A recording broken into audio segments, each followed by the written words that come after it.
স্ত্রীর কথায় রাগ করবেন না, কারণ পৃথিবীতে স্বামী একমাত্র ব্যক্তি যার উপরে স্ত্রী পুরোপুরি অধিকার খাটিয়ে অভিমান করতে পারে, তার উপরে রাগ দেখাতে পারে।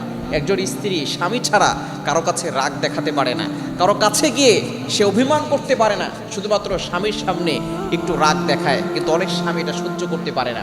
স্বামীর এই কথাগুলোকে সহ্য করবেন, একটু ধৈর্য ধারণ করবেন, কারণ আপনার স্ত্রী তার সব কিছু ছেড়ে আপনার ঘরে এসেছে একটু যত্ন পাওয়ার জন্য, একটু ভালোবাসা পাওয়ার জন্য।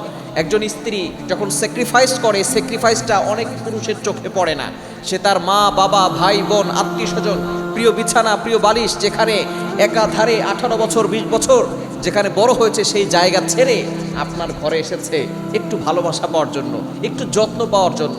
কিন্তু অনেক স্বামী আছে স্ত্রীকে যত্ন করে না, স্ত্রীকে কেয়ার করে না। হযরত ওমর রাদিয়াল্লাহু তাআলার দিকে ফোকাস করেন। তিনি অর্ধ পৃথিবীর শাসনকর্তা ছিলেন এবং গরম সাহাবী ছিলেন।